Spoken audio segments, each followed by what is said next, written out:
Hello everyone, welcome to this channel. I just felt something drop. Welcome to the channel. So today we're going to be talking about one of my passions, chess. This video was inspired by Mr. Kurt Cobain's. On my last video, he asked me, he said, Johnny, Dre, can you talk about um, your love for playing chess and drop some gems about the game itself? Right? So that's what I'm going to be talking about today. I'm going to talk about my love for chess. If you guys have been around this channel, you follow my other social medias, you know that I'm a big chess enthusiast. Been playing for a few years now. So how did I even get started playing chess? Started in about 2018. Now this was after previous attempts to learn the game, but I never really took it serious. I just never got into the game seriously enough to really start buying books and start buying boards to actually learn the game. So there was probably 3 or 4 attempts to actually learn it. But then one day I was watching a documentary. I don't even know how I came into the documentary. But nonetheless, I was watching it, and when I watched it, I just felt so inspired. I felt like very compelled to go out and play chess, man. I don't know I forgot which documentary it was, but I just was I the chess bug bit me right then and there, like it's never bit me before. So I went out and started buying books. I started buying little boards, and that just led to me looking up chess boards online. I started looking up more expensive boards online, and next thing you know, I just had all types of chess stuff, chess books. I got chess books here. A couple of these books are chess books, maybe 2 or 3 of them. Even some of the books that I read, like uh, the Aleister Crowley books. I mean, he was actually a very avid chess player as well. So some of these books, like other books that I read, they even contain things about chess. And yeah, I just started noticing chess everywhere now.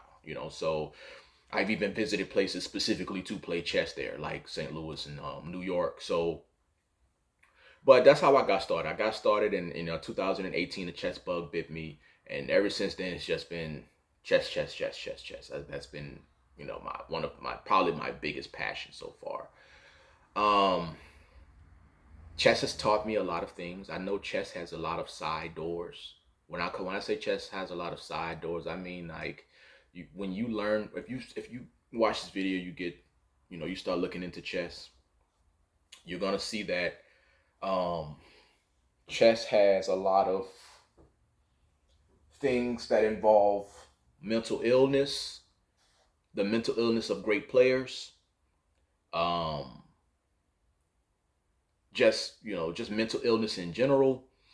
It's going to involve racism. It's going to involve classism. It's going to involve uh, various things like that. Because chess embodies so much of society. Politics is involved. Politics is involved in chess.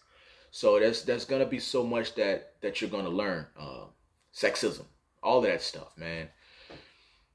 So when people say chess is life, they are right. Although a lot of people say that as like a cliche thing, is they're saying it just to say it. I always say this: it's like life. When you say chess is like life, if somebody actually went through something in life, somebody actually has that experience. Now, it doesn't make the other person's knowledge or what they're saying any less true or not. It's both the same. But as somebody who actually knows how to play the game, who actually, or as in life, been through the experiences, um, or has more knowledge on a topic, you're gonna hold their word a little bit closer and or near a little bit more near and dear, or a little bit more seriously than someone who is just throwing some life advice out there, and you don't know for a fact, or you don't know that they've extensively been through those experiences, right? You're not gonna say that what they're saying is wrong, because it's true. They're both saying a true thing. You're just gonna take one person's experiences and the fact that they've been through those experiences a little bit more seriously than somebody who hasn't. It's just what it is. So, but there's a lot of cliche things, and I noticed that people use chess because it is a naturally because it's a how they call it, a thinking man's game. It's an art. It's a game that obviously you have to have strategy. You have to have a certain. I don't think that you have to have a certain intellect to play chess, but because just because someone is brilliant in chess, that doesn't mean that they're brilliant in everything. Like that's kind of the thing that happens with Kanye West. I think that people feel like because he's a music genius, then if he's talking about some other stuff, then he has to be right because he's a music genius. And people's genius doesn't always translate from thing to thing. And I find that that's what happens with him. Not just him, but a lot of other people. But he's the most recent example where people feel like that about him because they feel like he's a music genius. Um, but nonetheless, people like to use this game as their intellectual barometer, their logic barometer, and say, these cliche things, but anybody can move the pieces. That doesn't mean that you're good at chess. Like it's like sex. All of us know how to have sex. We know where the pieces go, right? We know where things go. But having intimacy, touching the mind, and knowing about intricate things about the body creates more intimacy. You can just have sex, like just having sex is just moving the pieces. Like you know where the pieces go, but what's your rhyme or reason for moving the pieces there, right? You know what I'm saying? Like so that's more intricate things about the game of chess. So people throw out cliche sayings because it sounds smart. It makes them sound like they're a logical person.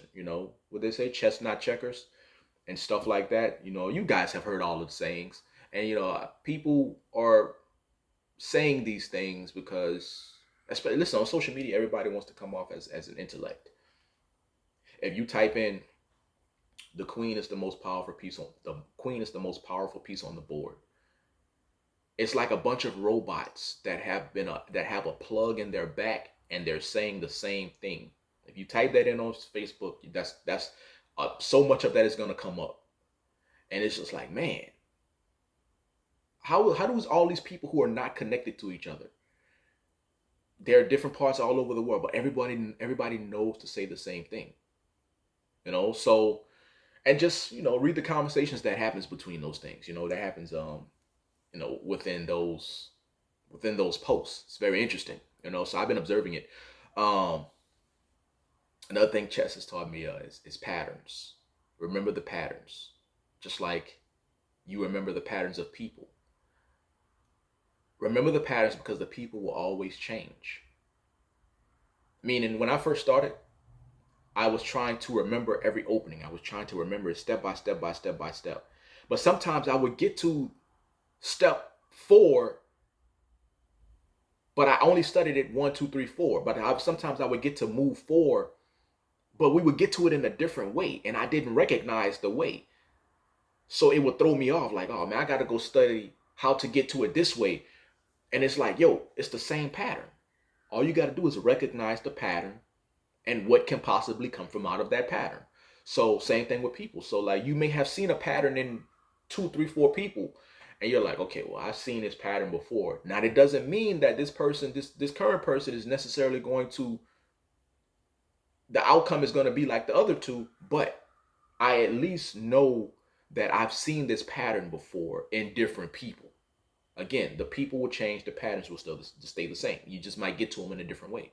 So now you can either remove yourself or you can act accordingly to the patterns that you're seeing.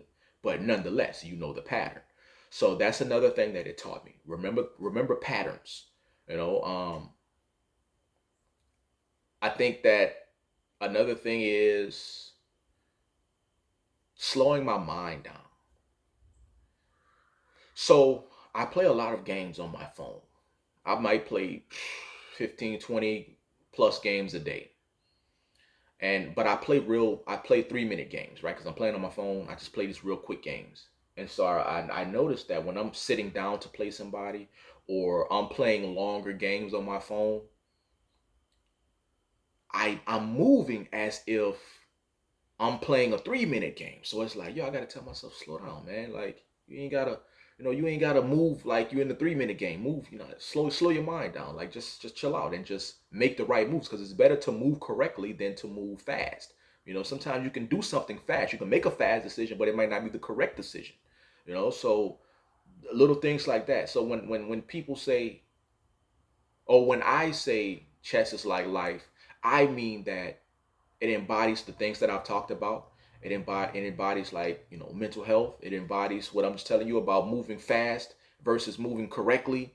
Um, when recognizing patterns versus how you're recognizing, you're just trying to recognize step by step when you can just recognize the pattern. So a lot of times people say, oh man, yeah, I'm like a chess player. I'm 5 steps ahead or 3 steps ahead. And it's like, it's not necessary that people who play chess, or even the great chess players, the great chess players, they don't necessarily think 4 or 5 moves ahead all the time. What it is they, first of all, it's experience. So when we move like this, like if I go to e4, e5, right, knight f3, knight c6, bishop b5, like, so we know the pattern to that. Like, that what opening that you're in. Now you're in the Roy Lopez opening, so now you can either go to you can go to a few different versions of that opening. You can go to somebody moving to a6, right, and then you taking their knight, so you can move. It's a different outcomes that come out of that. It's like, it's not that you're thinking 5 moves ahead. You're like, I know the pattern,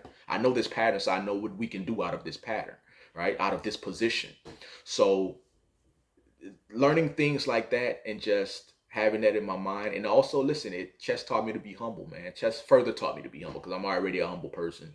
Don't get me wrong, I like to talk my trash. I'm a competitive person. I do like to talk my smack, but I'm also humble. You got to respect your opponent, man, because chess doesn't have an age, it doesn't have a race, it doesn't have a class. Anybody can be good at it. Anybody can be good at it. So um, you might, especially if you don't know how to play chess, man, you might go somewhere, you might get beat by an 8-year-old, man, and it's like, man, I'm I'm 20 or 30 some years old, and this 8-year-old is beating me, or this 21-year-old is beating me. But there's no, you know what I mean? It's a mask. There's nothing to it. It's invisible.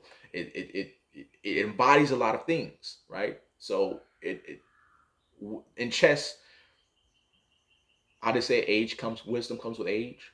It's not like that, So somebody can be 60 years old, and you might be beating the hell out of them, or they might be 70 years old and they might be beating the hell out of you. But it's not contingent on you guys' age. You know what I mean? It's contingent on who put the most work in the game. It depends on um, whose mind has grasped the game. It has grasped the intricacies of the game. So that's the great thing about chess. None of that stuff matters. Like, you can be a homeless, a person who is homeless, and you can be a person who has this big mansion. That person who is homeless may be much better than you. It doesn't matter, because none of that matters. You know what I mean? It's just who grasps the game. So you might go somewhere, you might think that you're good, and then, man, you might be getting the hell beat out of you. So you have to go back in the lab. That's why you got to be. It keeps me humble. That's why I don't throw out a lot of these cliche sayings like, "Oh yeah, chess is like a game of life," or all of that stuff, because none of that stuff matters if you don't know how to play the game. So those things keep me humble. It keeps me, I like to. It's a fun game. Like, I like to think anyway. So I noticed though that when I have a heavy mind, even though I like to think, even when I have a heavy mind, when I have stuff going on, and I try to play chess on my phone, man, I'm telling you, I might lose 10 games in a row, man. And then when I'm right, when my mind is more clear, I might win 16 in a row. But it's better to do things with a clear mind. It's like writing. Sometimes you get writer's block. Sometimes I get chess block. Y'all don't know if you guys, who any of you guys are writers who watch this video, but like when you're writing, and sometimes you just ain't got it. Like, you're just like, man. And I don't know if you feel like this, but sometimes I question, like, am I still even good at chess, man? Like, have I lost it, or like, should I move on to something else? But then again, I'll just get my magic back. I'll get my mojo back, and then I'm back at it again. I'm winning games, and I'm just like, all right, I don't know what I was thinking, but you kind of get that writer's block where you might feel like, man, should I just quit writing and just move on to something else? Or if you're a rapper, or a musician, you're just feeling like, I just ain't got it, man. Should I move on? Like, should I do something else? And then you just get your mojo back, man. You just start feeling it again, you know. So your mind just starts clicking again on all cylinders, and you're able to create. You know what I mean? So that's what chess is about. Chess is about creating. It's about seeing stuff. It's about seeing the patterns. It's about seeing the outcomes before somebody else is able to see it. It's about making outcomes happen. So that's why, you know, this such a great game. But again, you got to know some to be able to do that. You have to know some basic level things, you know. So if you want to learn though, it's I would say get yourself a board like this or similar to this. Get yourself a board similar to this, so you know, because it's coordinated, right? It's letter A through H and 1 through 8. So when I first got my chessboard, man, I didn't know that chess had coordinates, and I was like, what are they talking about? And I couldn't follow along, and I had to write on my little wooden board before I bought this, and was able to follow along better. So I mean, I can go on about, you know, so many different things about chess, but I think I'm gonna stop the video here. I think I've said enough. But I'll probably after this, what always happens is I'll probably cut the video off, and I'll be like, man, I should have told them about this, and I forgot this. But as of now, it escapes me, and I think that I'll end the video here. So, but I appreciate, what's your name, Kurt Cobain's. I appreciate you suggesting this, because it gives me a chance to talk about things other than locks. Which I want to start doing more, honestly.